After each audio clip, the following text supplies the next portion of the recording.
আসসালামু আলাইকুম। আশা করি আপনারা ভালো আছেন। আমিও ভালো আছি আপনাদের দোয়াতে। আজকে একটা ভিডিও নিয়ে চলে আসছি আপনাদের মাঝে। ভিডিওটা হয়েছে আজকে ফ্রাইড রাইস। অবশ্যই ফ্রাইড রাইসটা কি সিস্টেমে করবো না করবো অবশ্যই ভিডিওটা দেখতে থাকবেন, সাথে দেখবেন। আর ভালো লাগলে লাইক, শেয়ার, কমেন্ট, সাবস্ক্রাইব করে দিবেন। নতুন ভিডিও আপনাদের মাঝে চলে যাবে। তো চলেন বেশি কথা করবো না, ফ্রাইড রাইসটা আয়োজনটা করে নিই।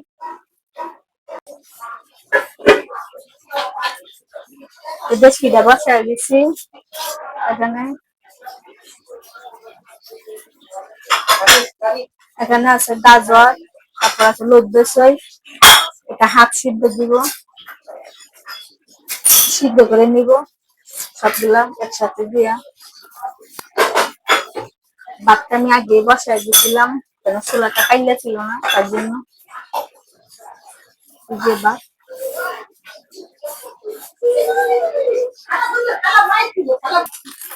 সবজিটা কি করবো, আরেক চুলা দিয়ে দিব, খাই দিয়ে মশলাটা কষাই নিব।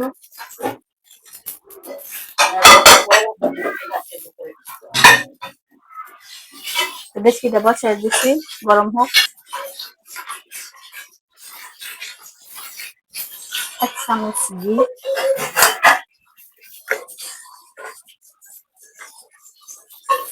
এক চামচের মতন ঘি দিয়ে দিলাম।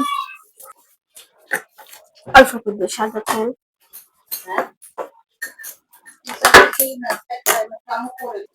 এই যে চিংড়ি মাছ একটা গুঁড়তে দিয়ে নিয়ে আসছি, এটা দিয়ে চিংড়ি মাছটা একটু ভাজিয়ে নেবে। না খেয়ে আর পারলাম না, এই জন্য ডিস্টার্ব করছি। এটা হলো সোনামা, বুঝছেন আপনারা?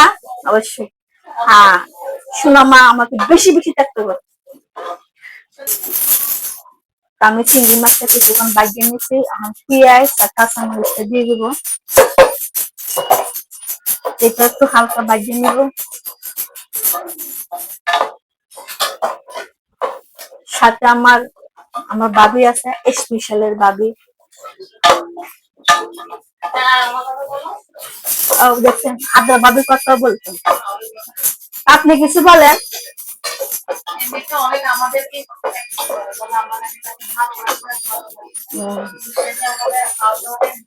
ভাবি কিছু বলেন, ভাবি বলবেন, ভাবি বলবেন না, ভাবি আমি বুঝছি অপ বলে। পেঁয়াজটা কাঁচামরিচটা ভাজা হালকা হয়ে গেছে, এই যে সবজিটা সিদ্ধ করছিলাম এটা দিয়ে দিব। কিন্তু আমারে অনেক অনেক হেল্প করতেছে আদর ভাবি, আর এসে আমার জানের জানের ভাবি, ভাবি চলে গেছে।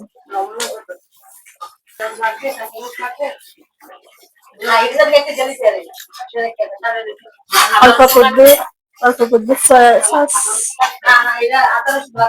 মানে সয়া সসটা দিতেছি, লবণটা পরে দিব, কেন সয়া সসটা মানে লবণটা অবশ্যই তাহে, তার জন্য।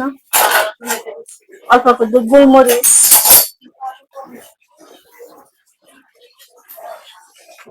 অল্প করবে সস।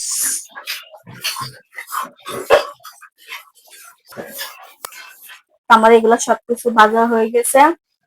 এই যে ভাতটা লাগছিলাম সিদ্ধ করে, এটা এখন আমি দিয়ে দিব।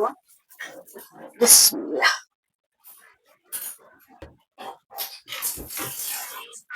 সবকিছু একসাথে মিশিয়ে নিব।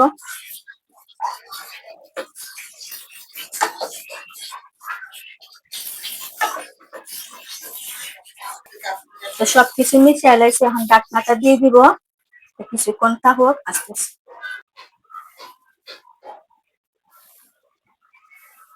আমার ফ্রাইড রাইসটা হয়ে গেছে, দেখেন কত সুন্দর কালার হয়েছে, মাশাআল্লাহ।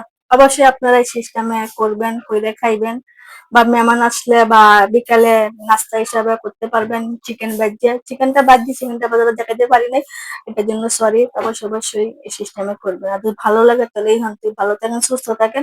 আর অবশ্যই অবশ্যই আমাদের জন্য দোয়া করবেন যাতে আমরা সুস্থ থাকি, আর আপনাদের জন্য দোয়া আছে, বুক ভরা ভালোবাসা।